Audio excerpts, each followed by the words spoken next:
Hello everybody, this is Marx back at you with Age of Conan, the strategy board game. We are just about to start the change of age phase, which is kind of a long process, so we'll go through step by step and review what each kingdom's decisions are regarding the age change.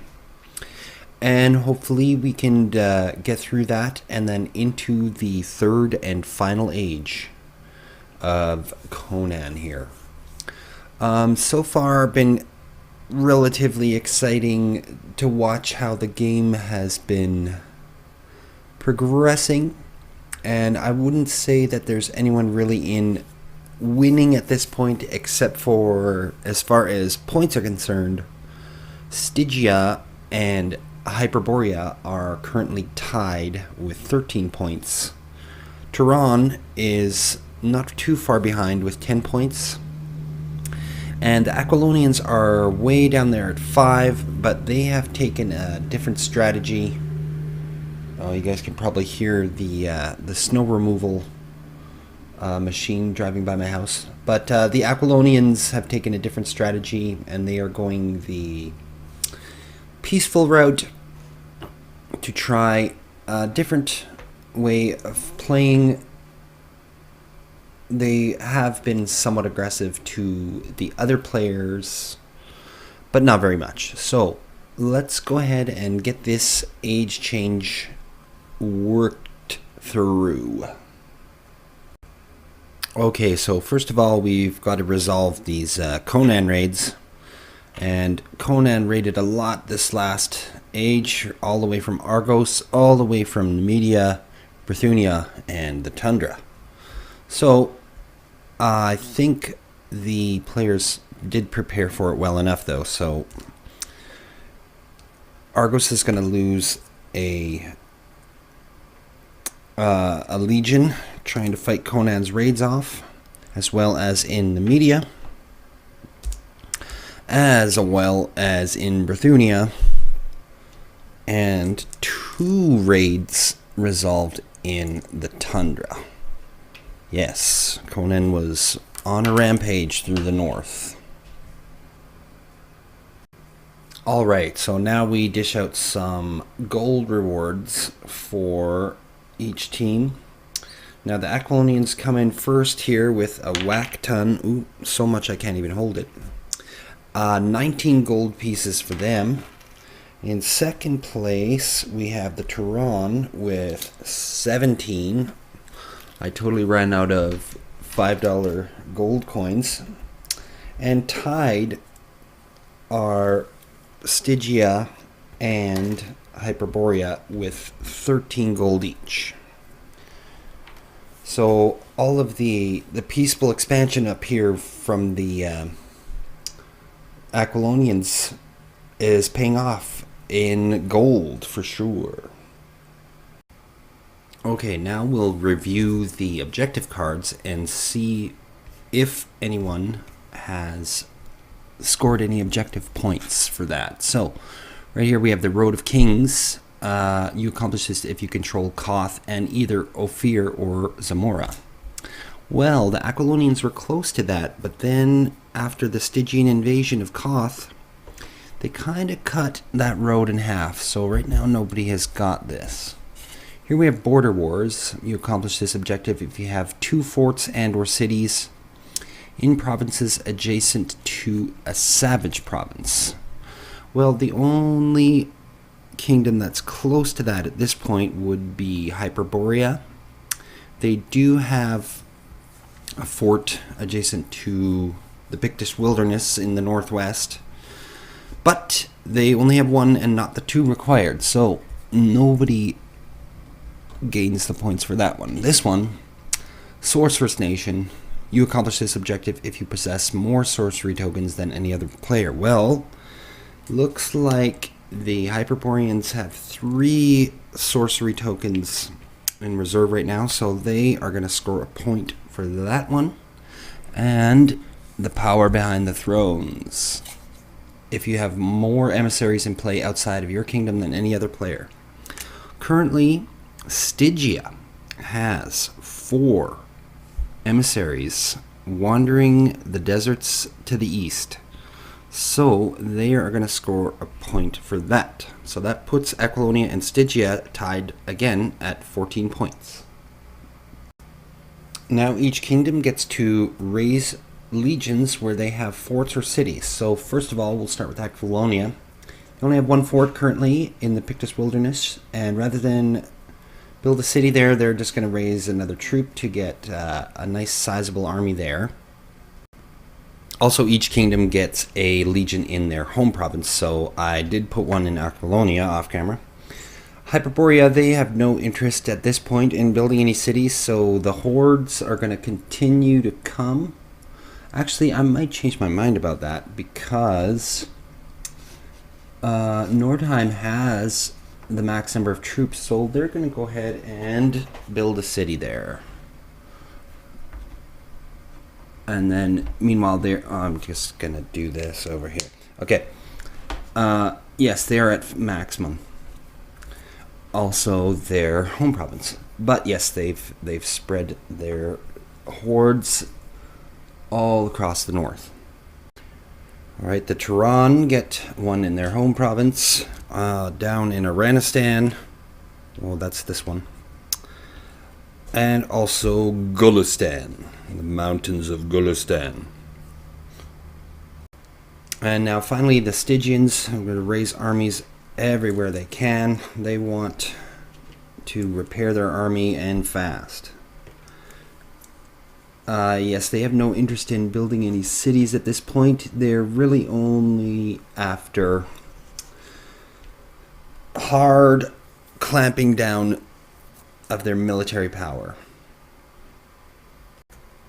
Alright, to the Aquilonian player now, where they are spending some of their sizable wealth here. So first of all, they're going to buy a couple of kingdom cards and a couple of strategy cards. Squeeze Peasants and the military leader Prospero. They are going to put a new emissary, I'm thinking in Zamora here. And they did manage to have enough to save some golds, but they are going to build a sizable army in defense of their borders. So we're going to put 3 over here in Ophir. We're going to put another 3 up here in Samaria. Try and fend off the northern hordes here, or at least dissuade them from invasion. And we have another 3 here, and I'm thinking about splitting them up perhaps between Nemedia and Argos, but the threat is coming at us from all sides at this point. Decisions. I think I'm going to put it in Argos. We do have quite a large reserve army in the Pictish Wilderness, so perhaps we can, transfer some troops to the east if we need to.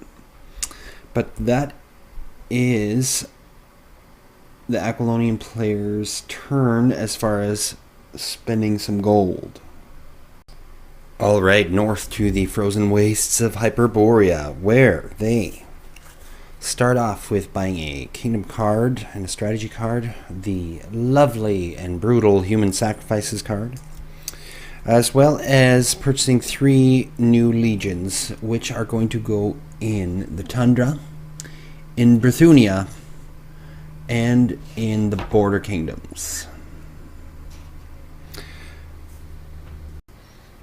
And now eastward to Turan, where first of all they are buying 2 kingdom cards and 2 strategy cards, with a nice draw with the 2 raise garrison cards. And they are going to respond to threats on all their borders with a bunch of military purchases.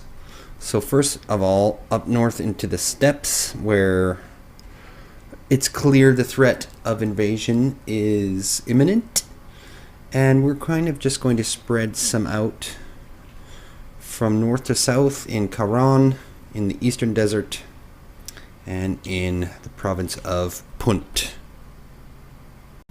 So now finally over to Stygia, where they don't have a large budget at this point and they're going to conserve some cash in their coffers for now.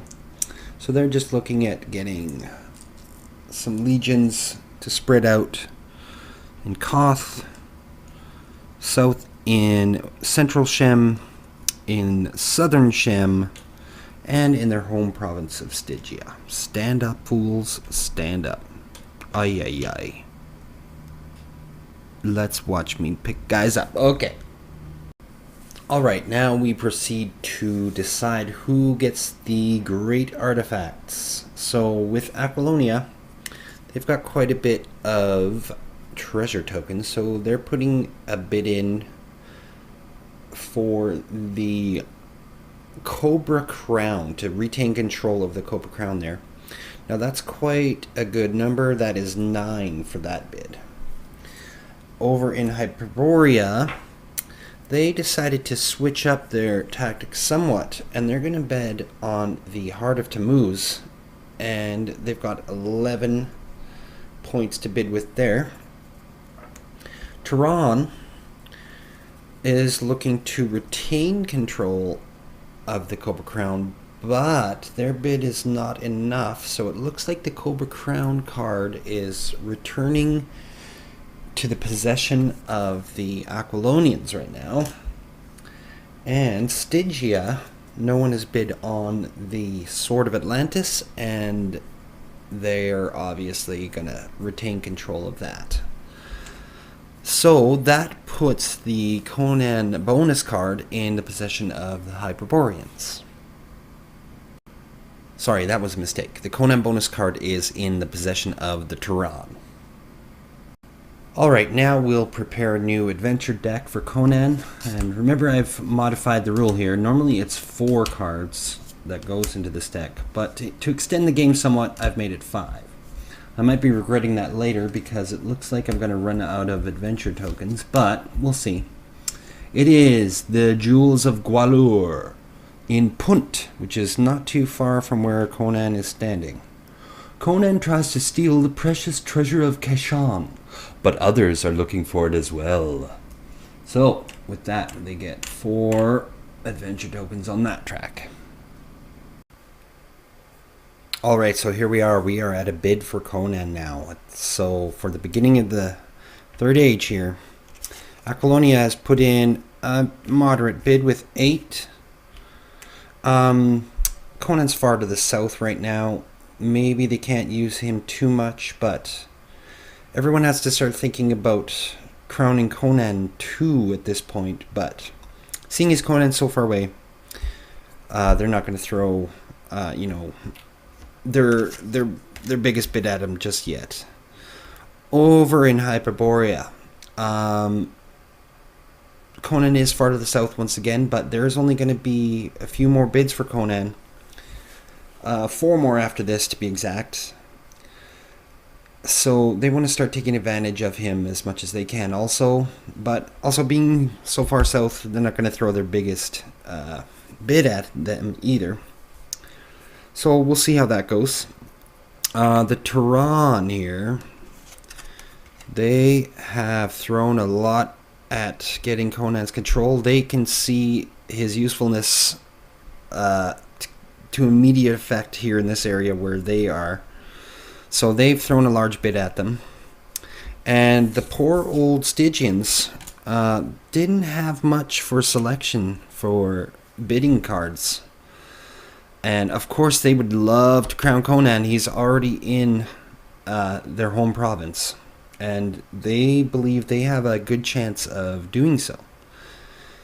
But unfortunately, they don't have the cards or the tokens to try and sway him at this point. So they're kicking their own butts somewhat for trying to aggressively pursue him last age. So, looks like the Conan player is going to stay with the Tehran. Alright, one thing here to wrap up before we finish the age change phase is to refresh the objective track here. So first thing we've got is a trade routes card, which is pretty interesting. You accomplish this objective if you control an unbroken series of provinces connecting your kingdom to another player's kingdom. And you get a point for each other player's kingdom that you are connected to. So right now, looks like the Aquilonians with the widest spread of influence are looking good to get that point at the end of the game here. But we'll see. There's going to be a lot happening before the end of the game, surely. And the last is the Hyborian Empire card. If you control 2 forts and or cities in central Hyboria, and you have a greater number than any other player, you will receive 2 points for having the Hyborian Empire. As it stands, it looks like the Stygians have the best shot of that at this point, but again, a lot is going to change by the end of this game. Okay, I think I'll end the episode here. So it's basically just a age change video. But just to go over a quick review, right now in last place, way down at 5 points, is Aquilonia. I mean, they've got a different strategy, and we'll see how it pays off at the end of the game. And I'm anxious to see, actually. I haven't done too much overanalyzing the points analysis and how it's going to work. I'd sooner just figure that out at the end. Stick to their strategy. That's the way I wanted to roleplay them.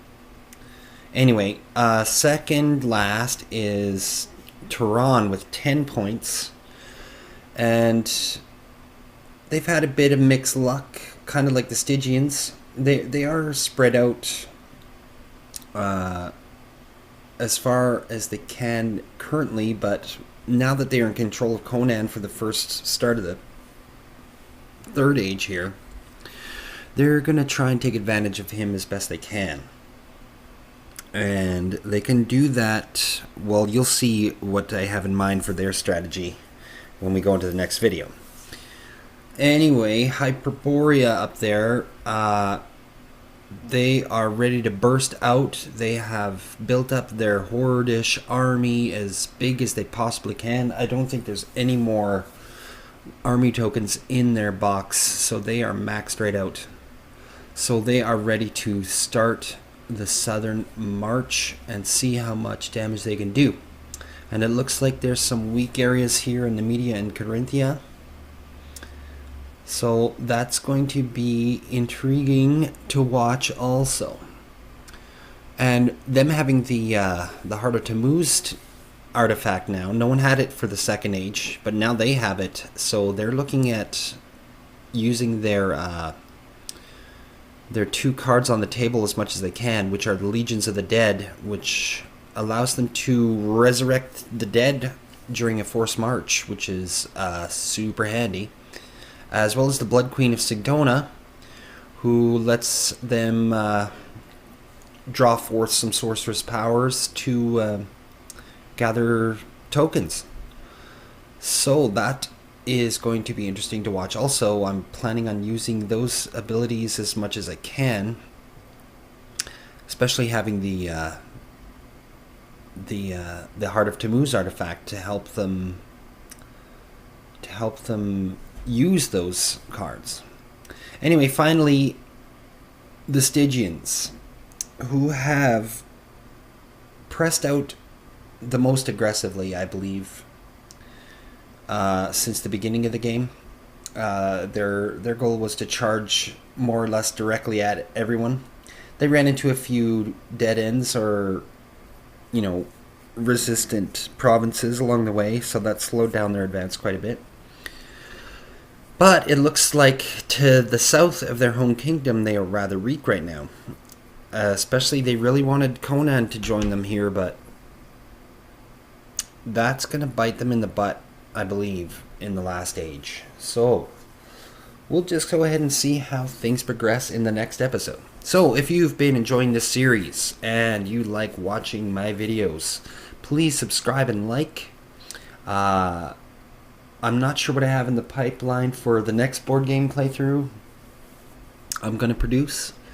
But I believe I'm going to focus this channel a little more on the cardboard side of things and lay off the electronic side of things. There's a lot of video game YouTubers out there, and basically, there's already lots of stuff out there. I don't know that I could do anything truly unique in the video game world, but at least with board games, I can kind of show off my, passion for playing cardboard games, analog games as I like to call it.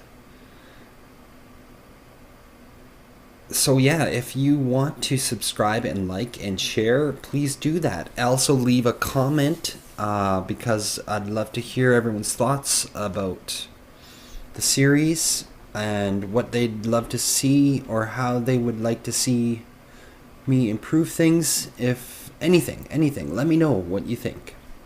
So yeah, this is Marks, and thanks for tuning in, and we'll see you in the next episode, the beginning of the Third Age. Bye-bye.